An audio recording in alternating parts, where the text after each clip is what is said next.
ఓం.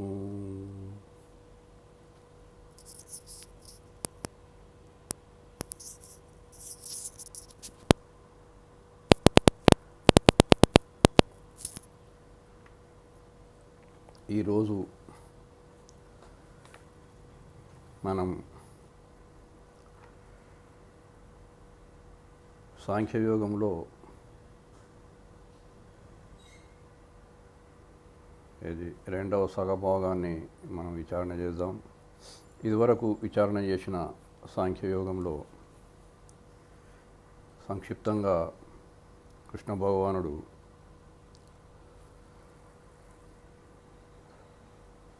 ఆత్మ గురించి, దేహం గురించి, జీవుని గురించి, ప్రపంచం గురించి ఈ విషయాలు చాలా వివరంగా తెలియపరిచినారు. అయినను అర్జునునికి అతని యొక్క సూక్ష్మగ్రాహ్యత, ఏకాగ్రత అనేది దానికి సరిపడక ఇది వాటి యొక్క ఆత్మ యొక్క కానీ ఇత్యాది వాటి యొక్క అంతరార్థాన్ని గ్రహించలేక ఆ విషయంగా ఇంకను ఏది వివరణ ఇస్తూ పోతుండ్రు. ఎందుకంటే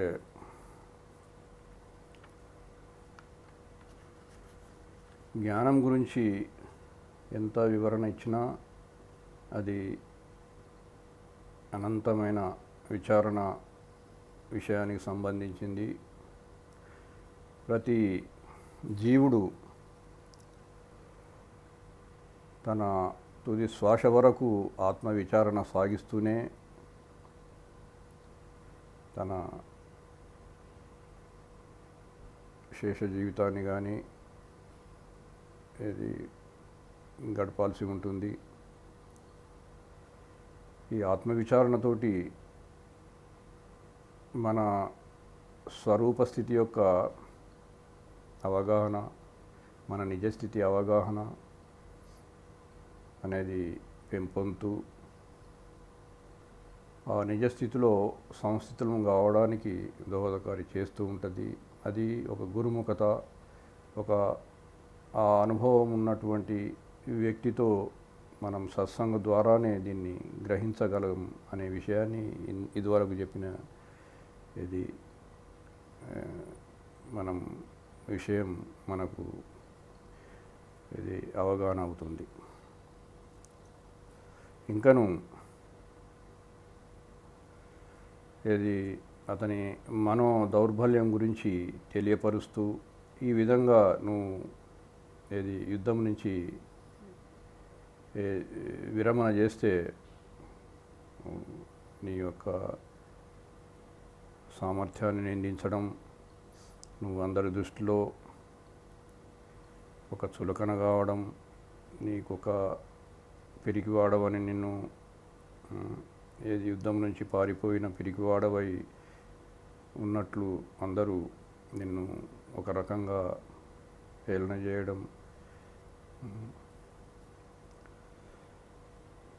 ఇకపోతే అదే యుద్ధరంగంలో నువ్వు మరణిస్తే స్వర్గప్రాప్తి, జయిస్తే రాజ్యభోగం అనుభవిస్తావు.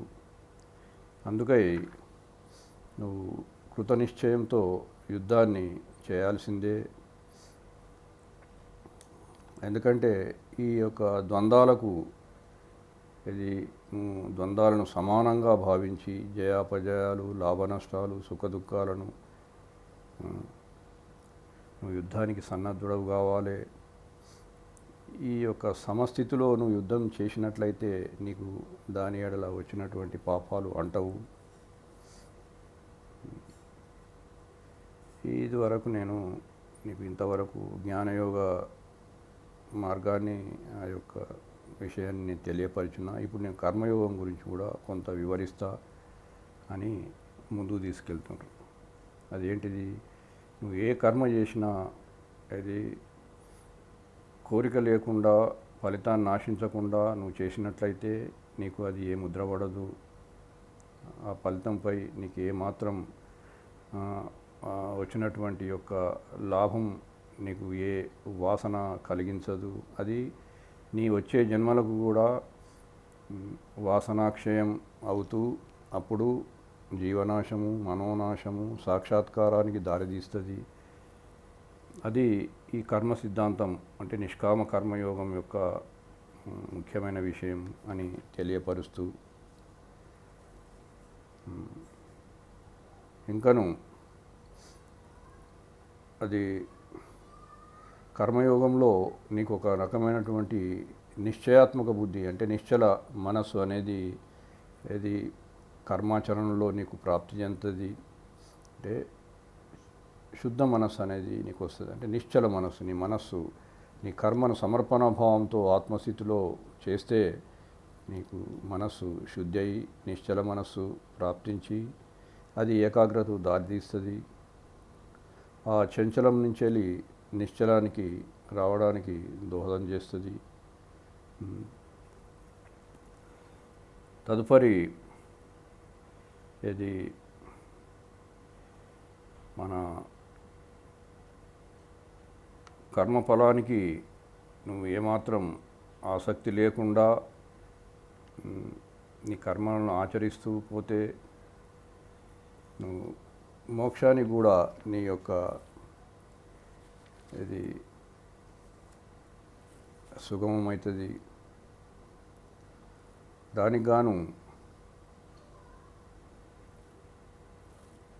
నువ్వు ఈ హర్షశోక ద్వంద్వాల నుంచి విడివడి యుద్ధానికి సిద్ధపడాల్సిందే.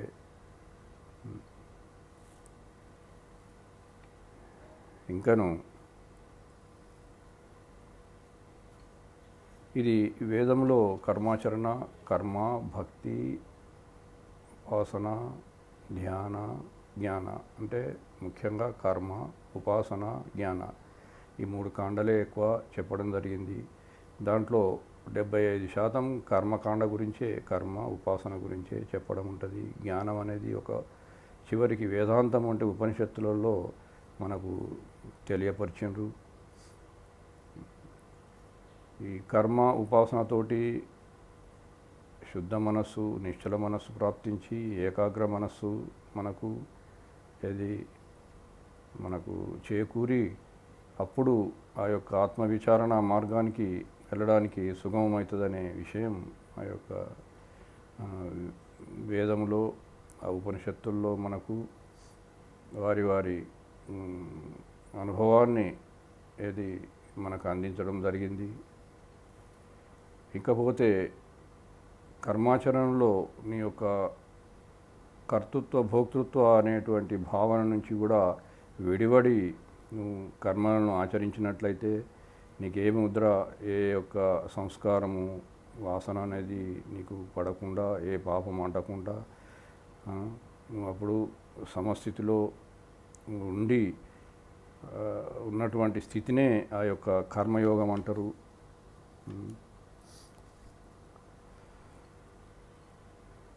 అందుకుగాను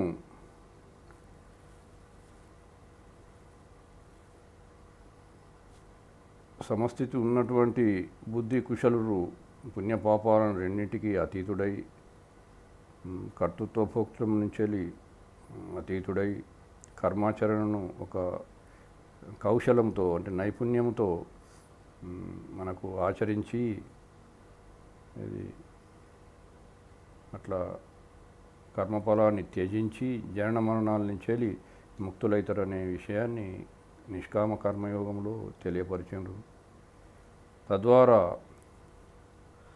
ఈ మోహం నుంచి కూడా మనం విడిపడతాం. ఎప్పుడైతే మనలో చిత్తశుద్ధి అనేది మనలో కలిగిన తదుపరి మోహం నుంచి ఆ మోహం నుంచే విడిపడ్డప్పుడు మనలో శోకం నుంచి కూడా విడిపడతాం. మోహశోకాలే మనకు ఈ వైరాగ్యానికి అడ్డంకి.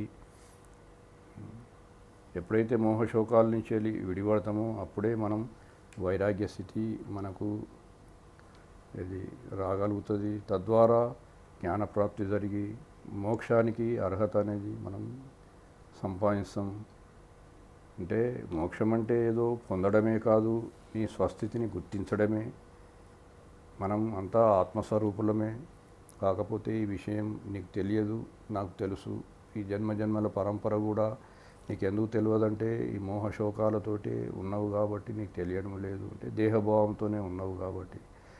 ఆత్మస్థితిలో ఆత్మభావం ఉన్నటువంటి స్థితిలో ఉంటే నీకు ఈ యొక్క జన్మమరణాల యొక్క పరంపర కూడా తెలుస్తుంది. యుగ యుగాలుగా నీవు నేను నరనారాయణులుగా ఇది జన్మ తీసుకొని అవతరిస్తున్నాం. అవతరించడం అంటే ఇది మనం దిగి రావడము అని, ఆ యొక్క ఆత్మస్థితి నుంచి వెళ్ళి జీవస్థితికి దిగి రావడమే అవతరించడం. అదే అవతారం అంటే. ఇంకను ఇది ఈ అన్ని విషయాలు చెప్పిన తర్వాత అర్జునునికి ఒక సంశయం వచ్చింది. ఏది స్థితప్రజ్ఞుని యొక్క లక్షణాలు ఏ విధంగా ఉంటాయి, అతను ఏ విధంగా నడుచుకుంటాడు, ప్రవర్తిస్తాడు అనే విషయాన్ని ఆయన ప్రశ్నించాడు. దానికి గాను అతను స్థితప్రజ్ఞుని లక్షణాలు చెప్తుండు కృష్ణ భగవానుడు. ఏంది, అతనికి కోరికలన్నీ దూరం అవుతాయి, కర్మలు కూడా దూరం అవుతాయి. అంటే కర్మలు దూరం ఉంటే కర్మలు చేయకుండా ఉండడం కాదు, ఆ యొక్క కర్తృత్వ భోక్తృత్వ అనేటువంటి భావన దూరమై తద్వారా అతను ఆత్మస్థితి అందే ఉండి ఎప్పుడైతే ఆత్మానుభూతితో ఉన్నప్పుడు ఒక తృప్తి స్థితి అతనికి ఆవరించి ఆత్మానందాన్ని పొందినటువంటి వాన్నే స్థితప్రజ్ఞుడు అని అంటారు అని చెప్తుండు.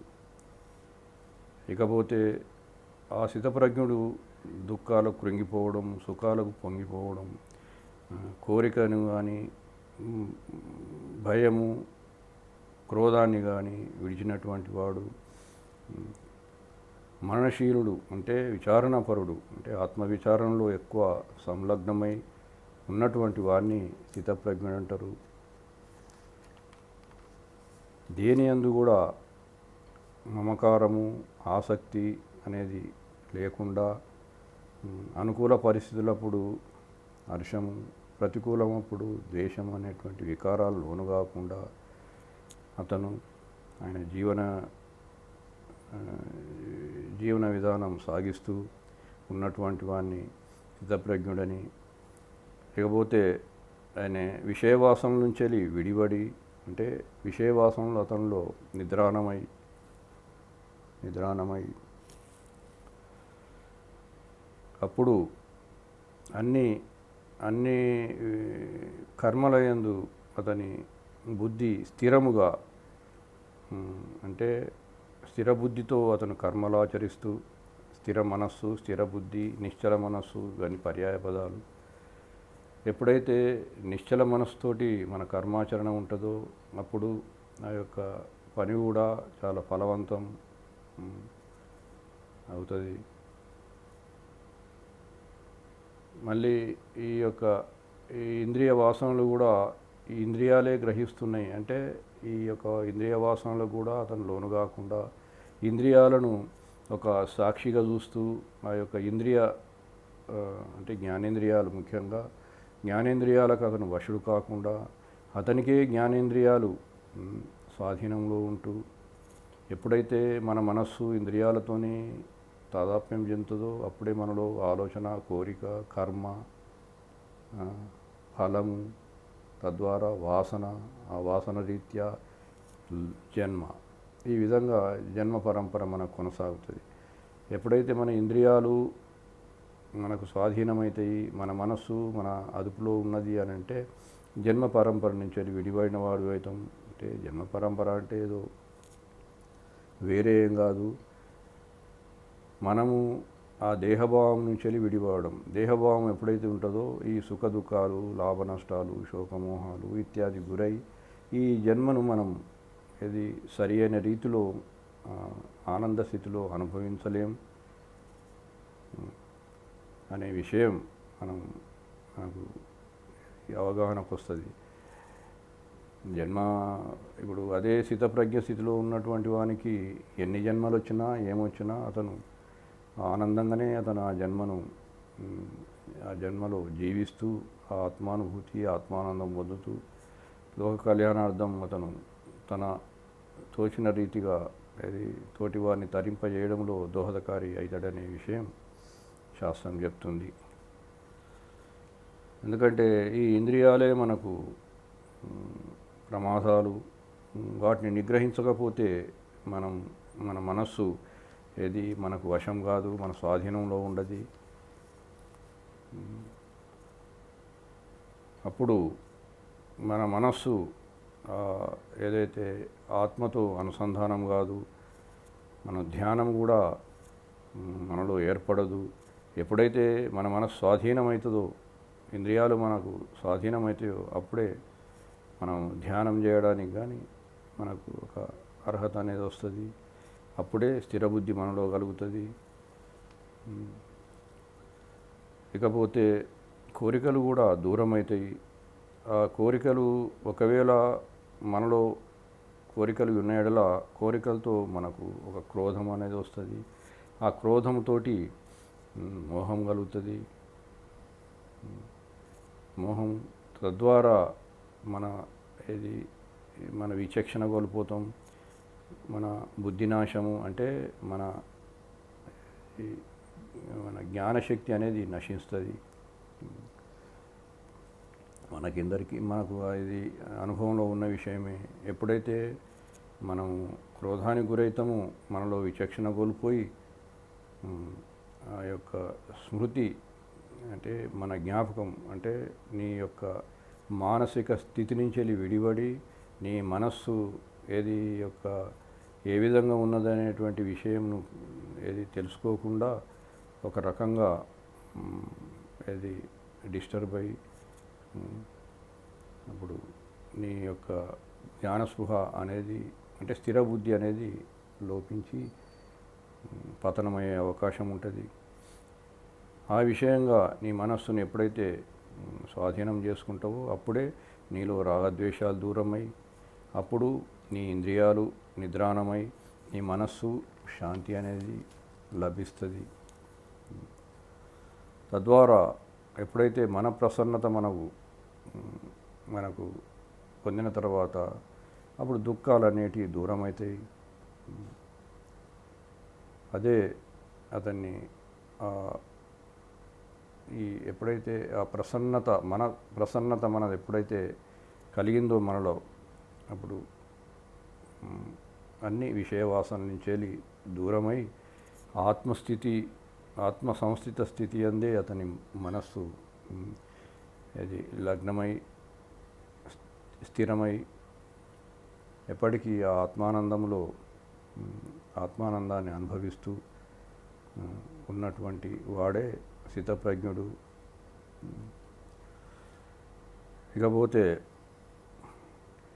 మనస్సు ఎప్పుడైతే బహిర్ముఖమవుతుందో మనశ్శాంతి నుంచి విడిపడతాం. అంతర్ముఖమైతేనే మనకు ఆ యొక్క ఆ శాంతి నిశ్చలత ప్రశాంతత అనేది మనం అనుభవిస్తాం. జన్మల నుంచి మన మనస్సు బహిర్ముఖమై ఇంద్రియాలతో మమేకమై కోరికలకు బానిసై ఇత్యాది మన యొక్క మనశ్శాంతి కోల్పోయి జీవితం అనేది మనం సాఫల్యం చేసుకోలేకుండా మనం అన్ని బాధలకు గురవుతున్నాం. ఇది మనకు తెలిసిన విషయమే. మరి అదే స్థితప్రజ్ఞునికి బాధలు ఉండయా అనంటే ఉంటాయి. ప్రారబ్ధవశాత్తు అందరం మనం ప్రారబ్ధ యొక్క సంస్కారాలతోటే ఈ జన్మ వచ్చింది. ఈ యొక్క మనకు తెలియాలి సంచిత ప్రారబ్ధ ఆగామి ఈ వాసనలు ఏంటంటే సంస్కారాలు. ఎప్పుడైతే ఈ జన్మలో మనకు ఆగామి అంటే ఈ జన్మలో మనకు కర్మ చేస్తున్నప్పుడు ఏ ముద్ర పడకుండా మనం కర్మ చేస్తే అప్పుడు ఆగామి ఆగుతాయి, ఆగామి సంస్కారాలు, ఆగామి కర్మ సంస్కారాలు ఆగుతాయి. అప్పుడే ఏదైతున్నదో ఆ సంచిత కర్మలు మనం ఎప్పటికీ ఆత్మవిచారంలో సత్సంగంలో పాల్గొంటే ఆ యొక్క ఆత్మానుభూతి మనం ఎంతెంత అనుభవంలోకి వస్తుందో అప్పుడే ఆ ఉన్నటువంటి సంచిత కర్మలు కూడా దగ్ధమయ్యే అవకాశం ఉంటుంది. లేకపోతే ప్రారంధ కర్మలు ఈ జన్మతో తీసుకొచ్చినటువంటి వాటి యొక్క తీవ్రత తగ్గి మనం భరించే విధంగా మనకు అవి అనుకూలంగానే అవి ఈ ఉపాధితోటి అవి భోగమై మనం తద్వారా ఇది మోక్షప్రాప్తి అనేది మనం పొందగలుగుతాం. ఇది వాటి యొక్క కర్మ సిద్ధాంతం. ఇది వాటి యొక్క ఈ 3 సంచిత, ప్రారబ్ధ, ఆగామి అనే కర్మ సంస్కారాల యొక్క విషయం. ఎప్పుడైతే మనో నిగ్రహం లేనటువంటి మనిషిని విచక్షణ కూడా కోల్పోతాడు. ఇదివరకే చెప్పుకున్నాం. స్థితప్రజ్ఞ లక్షణాలు చెప్తుండే ఇవన్నీ. అతను ఎప్పటికీ ఆ స్థితప్రజ్ఞమైనటువంటి యోగి ఎప్పటికీ ఏది జాగరూకతతో అంటే ఎరుకతో ప్రజ్ఞతో జ్ఞానయుతంగా ఉంటాడు. అంటే ఆత్మస్ఫురణ ఉంటాడు. ఎప్పటికీ ప్రతిదాన్ని సాక్షిగా చూస్తాడు. కర్మ ఆచరిస్తేనే అది సాక్షిగా చూస్తూ అతను కర్మను ఆచరిస్తాడు.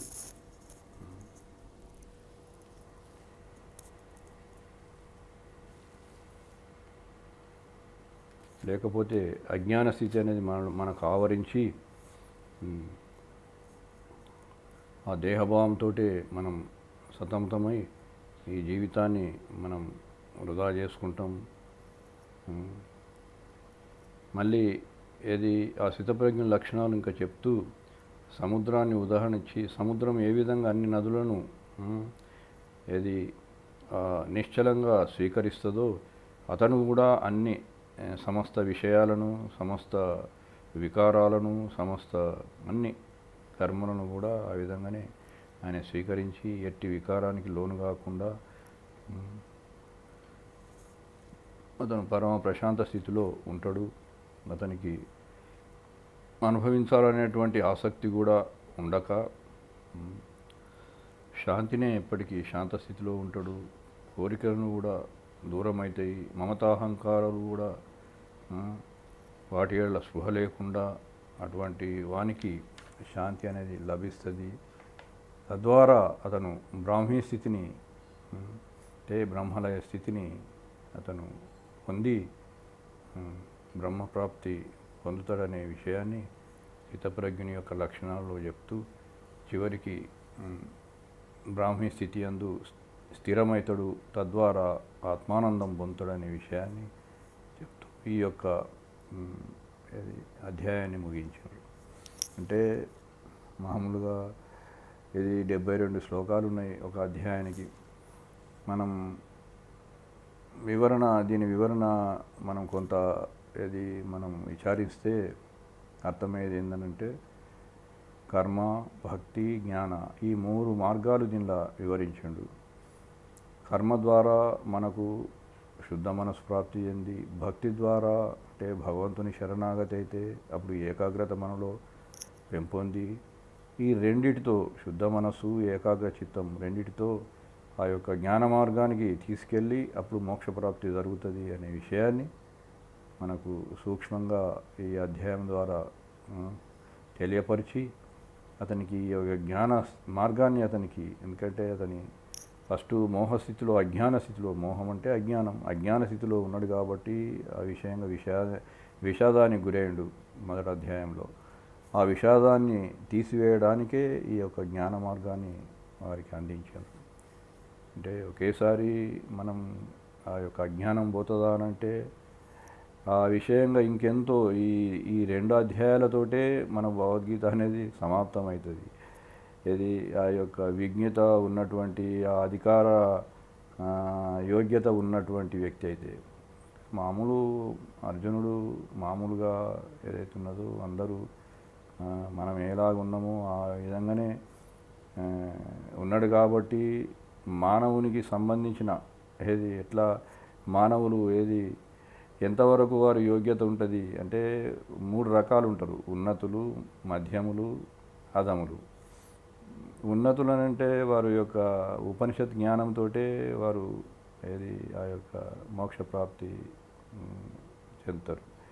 మధ్యంలో ఉన్నదే బ్రహ్మసూత్రాలు అన్నది, అంటే ప్రస్థానత్రయం అన్నట్టు. కానీ బ్రహ్మసూత్రాలతోటి వారు అది చిన్న చిన్నగా ఆ యొక్క వేదసారం, ఉపనిషత్ సారం అంతా ఒక సూత్రప్రాయంగా ఒక్కొక్క వాక్యంగా రీతేన ఒక 555 బ్రహ్మసూత్రాలు మనకు ఉమ్, ఏది మనకు ఉన్నాయన్నట్టు. అవి ఉపనిషత్తులేమో 108, దాంట్లో 10 ఉపనిషత్తులు మనం ఆదిశంకర్లు తీసుకొని దానికి వ్యాఖ్యానం ఇచ్చారు. ముఖ్యంగా ఏది త్రిమతాచార్యులు అంటే ఆదిశంకర్లేమో అద్వైతము, ఇక రామానుజులు అంటేనేమో విశిష్టాద్వైతము, ద్వైతం అని అంటేనేమో మధ్వాచార్యులు. ఇట్లా అతను ఆదిశంకరులు 8వ సెంచరీ, తద్వారా 200 సంవత్సరాలు ఆ ప్రాంతం తర్వాత, అంటే 150 సంవత్సరాల తర్వాత మధ్వాచార్యులు, లేకపోతే ఇంకొక 200 సంవత్సరాల తర్వాత రామానుజాచార్యులు, తద్వారా మధ్వాచార్యులు. ఇట్లా వారి వారి యొక్క మతస్థాపన చేసినారు. అంటే ఏదో వేరే అని కాకుండా మనం అది అద్వైతము, విశిష్టాద్వైతము, ద్వైతము, ఈ 3 మతాలు అన్నట్టు. మతం అని అంటే అభిప్రాయం, మతం అని అంటే వేరే ఏం కాదు, ఒక అభిప్రాయం. అంటే మనం తెలుసుకునేది ఏంటంటే ఒక ఉన్నతులకేమో ఉపనిషత్తులు, మధ్యములకేమో బ్రహ్మసూత్రాలు, అధములు అంటే అంత గ్రహించే శక్తి కొంచెం తక్కువ ఉన్నటువంటి వాళ్ళకే భగవద్గీతను మనం ఈ రోజులలో మనం అర్థం చేసుకోలేకపోతున్నాం. అంటే మన యొక్క చిత్త ఏకాగ్రత, బుద్ధి కుశలత అనేది మనం ఎంత సన్నగిలిందో మనకు అర్థమవుతుంది. భగవద్గీతను ఎందరో కామెంటరీ కొన్ని వేల మంది ఇచ్చిండ్రు. లేకపోతే మనకు ఈ త్రిమతాచార్యులు కూడా దానికి వ్యాఖ్యానం చేసిండ్రు.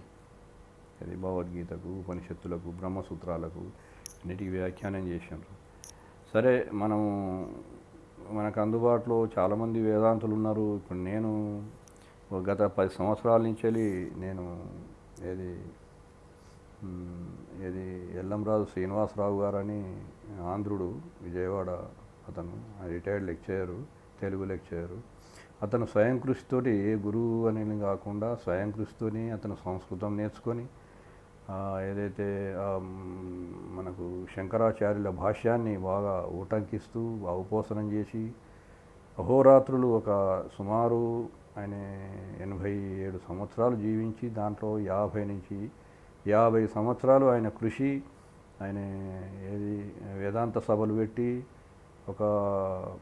ఎన్నో ప్రవచనాలు ఇచ్చి, ఇప్పుడు సుమారుగా 130 జీబీ ఆయన ప్రవచనాలు ఉన్నాయంటే 4000 గంటలు. అంటే దాన్ని మనం తెలుసుకుంటే ఆయన జీవితమే ఆయన ఈ ప్రవచనం ఉన్నటువంటి జ్ఞానాన్ని అందించడంలో అంకితమైండు. గొప్ప వ్యక్తి. అతని ఆ యొక్క ప్రవచనాలు నేను గత 10 సంవత్సరాల నుంచి వింటున్నా కాబట్టి కొంత నాకు ఆ శంకరుల యొక్క అద్వైత భాష్యమే కానీ, వారి జ్ఞానాన్ని కానీ కొంత అందుకోవడానికి, తద్వారానే మహాత్ములు ఇప్పుడు రమణ మహర్షి అనుకుంటేంది, బాబూజీ మహారాజ్ అనుకుంటే శ్రీరామచంద్ర మిషన్, ఇటువంటి మహాత్ములై మనం అవగాహన చేసుకోవడానికి దోహదం అవుతుంది. అంతకుముందంటే నేను గత 20 సంవత్సరాల నుంచి 30 సంవత్సరాల నుంచి నేను ఈ సంస్థలో ఉండి ధ్యానం చేస్తూ సాధనలో ఎక్కువ గురుబోధలు ఇత్యాది అన్నీ. సరే, చదవడము ఇత్యాది వేరు, ఆచరణ మన జీవన విధానంలో కూడా ఆచరణకు అది దారితీసే విధంగా మన సాధన ఉండాలి. సరే, ఇప్పుడు మనం ఏదో వింటాం, మనం సాధన చేస్తాం, కానీ ఆచరించలేము. మన నిత్య జీవితంలో కూడా మనం ఆశకు గురి కావడం కానీ, మనకు ఏదైతే ఉన్నది భగవంతుడు ఇచ్చినటువంటి దాంతో తృప్తి జీవనం గడుపుతూ అట్లా మనం మనకు ఒక రకంగా ఎంతవరకైతే మనకు ప్రాప్తించిందో దాన్నే మనం సత్యవంతంగా జీవిస్తూ తృప్తి జీవనం గడుపుతూ ఈ విధంగా ఉంటేనే అది కొంచెం మనకు జ్ఞాన ప్రాప్తి కలుగుతుంది. సరే, ఇప్పుడు మనం వింటాము, మహాత్ముల ప్రవచనాలు వింటాము, సాధన చేస్తాము, ఉమ్, విశ్వసిస్తాము, దాన్ని పూజిస్తాము, గౌరవిస్తాము ఇత్యాది. అయినను మనలో దాన్ని ఏంది ప్రమాణం ఏంటంటే మన మానసిక స్థితి నిశ్చల స్థితి ఉండదు. ఒక రకంగా అతను ఏది ఎప్పటికీ ఆ యొక్క వ్యాకులతకు గురై జీవితమంతా మనోవ్యాకులత, ఒక రకమైనటువంటి యొక్క అశాంతితోనే జీవితంగా అది గడిచిపోతుంది చాలామంది జీవితాలు. ఎందుకంటే మనం జ్ఞానం వినడము వేరు, అది ఒక ఆచరణలో మన నిత్య జీవితంలో ఆచరణ పెట్టడం వేరు. ఆచరణ పెట్టడానికి ఎంతో మనం ధైర్యం కావాలి. ఎందుకంటే భూత భవిష్యత్తుల గురించి ఆలోచిస్తే మనం ఆచరణ పెట్టలేము. అది ఏమవుతుందో, నా జీవితమే, నా కుటుంబ పోషణ ఏ విధంగా ఉంటుందో ఇట్లా అని మన భూత భవిష్యత్తులు కాకుండా వర్ధమానంలో జీవిస్తూ మనకు భగవంతుడు ఏదైతే ఈ యొక్క ఉపాధికి ఎంతైతే నీకు ఏది ప్రాప్తి చెందింపజేయడంలో అది చేసిండో, ఈ జన్మతో ప్రారంభంతో తీసుకొచ్చినామో అంతవరకే మనం తృప్తిపడి ఇంకా ఎక్కువ కోరికలకు పరిగెత్తకుండా దాన్ని ఏదో ఎక్కువ దాన్ని సంపదను ఎక్కువ దాన్ని ఏంది పదింతలు కానీ ఎక్కువ చేయాలనే భావన ఉండకుండా ఉన్నదాంతోనే తృప్తి పడుతూ ఆ యొక్క సామాన్య జీవనం గడుపుతూ ఉంటేనే ఆ యొక్క జ్ఞానము, అవగాహన, ఆచరణ, భగవత్ అనుగ్రహము ఇత్యాది మనకు వచ్చి అప్పుడు ప్రశాంతత, మనోనిశ్చలత, జీవన విధానంలో సామాన్యత, మరి ఏ విషయంలోనైనా తేలికగా జీవించడం ఇత్యాది మన యొక్క జీవితానికి మనకి వస్తాయి అనే విషయం, అదే స్థితప్రజ్ఞ లక్షణం అని తెలియపరుస్తూ ఇది 2వ అధ్యాయాన్ని మనం ముగిస్తాం. తదుపరి ఎపిసోడ్లో 3వ అధ్యాయానికి పోదాం. జయ గురుదేవ్.